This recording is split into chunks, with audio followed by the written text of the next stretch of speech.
Assalamualaikum warahmatullahi wabarakatuh.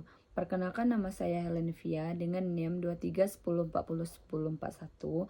Saya ingin membuat tugas video manajemen investasi syariah.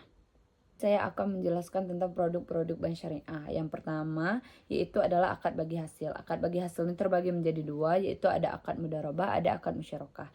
Yang mana mudharabah ini adalah akad kerjasama antara pemilik modal dan pengelola usaha. Keuntungan dibagi sesuai kesepakatan. Kerugian ditanggung pemilik modal kecuali karena kelalaian pengelola.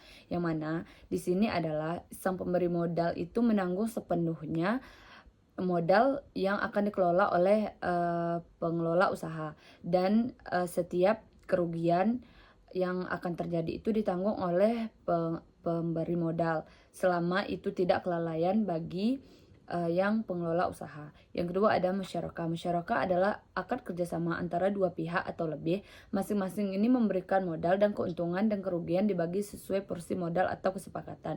Yang mana ketika pengeluar modal dan pengusaha itu sama-sama memberi modal, misalnya modal itu 50% 50%.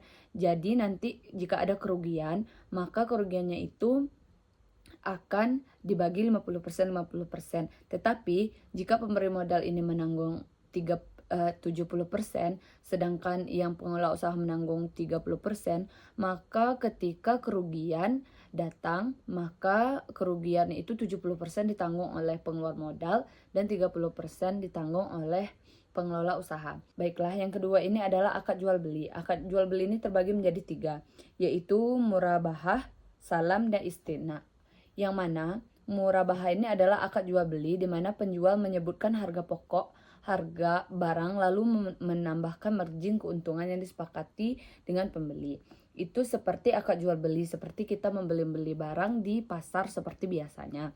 Yang mana itu harus menggunakan akad yang jelas, ada penjual, ada pembeli, ada barang yang diperjualbelikan, dan tidak ada yang dirugikan.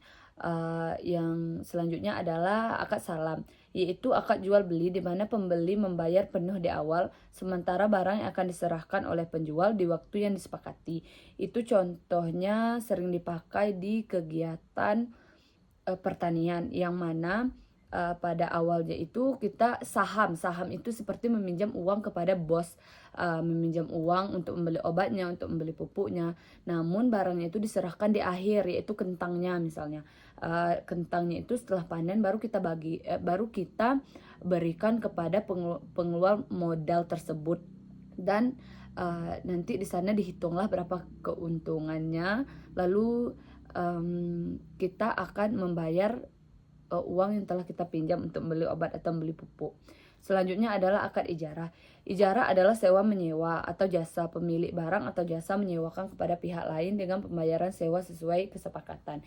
Jadi ijarah ini adalah sewa menyewa, itu seperti kos-kosan yang mana kita membayar angsuran setiap bulan. Tapi ijarah ini terbagi menjadi dua, yaitu ijarah murni dan ijarah muntahiyah bin tablik. Yaitu ijarah murni adalah akad sewa menyewa atas manfaat suatu barang atau jasa, contohnya menyewa rumah, mobil, atau membayar upah tenaga kerja. Ijarah muntahiyah bin tablik ini adalah akad sewa yang diakhiri dengan perpindahan kepemilikan barang kepada penyewa. Misalnya itu seperti kontrakan rumah yang mana kita mengangsurnya setiap tahun atau setiap bulan, yang mana ketika sudah lunas pengangsuran sewa menyewanya, maka rumah tersebut menjadi milik kita.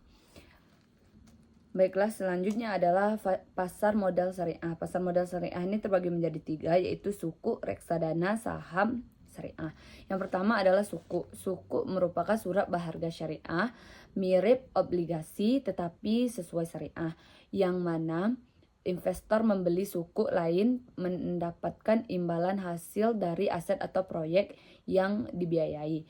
Yang kedua adalah reksadana syariah, yang mana wadah investasi kolaboratif di mana dana investor dikelola oleh manajer investasi sesuai prinsip syariah. Misalnya ditempatkan di saham syariah, suku, atau deposito syariah. Yang terakhir adalah saham syariah, yang mana kepemilikan modal dalam perusahaan yang kegiatan usaha dan pengelolanya sesuai prinsip syariah, tidak bergerak di bidang haram, tidak mengandung riba, gharar berlebihan, dan sebagainya. Mungkin itulah penjelasan sedikit dari saya tentang produk-produk bank syariah. Jika ada kesalahan kata mohon dimaafkan. Wassalamualaikum warahmatullahi wabarakatuh.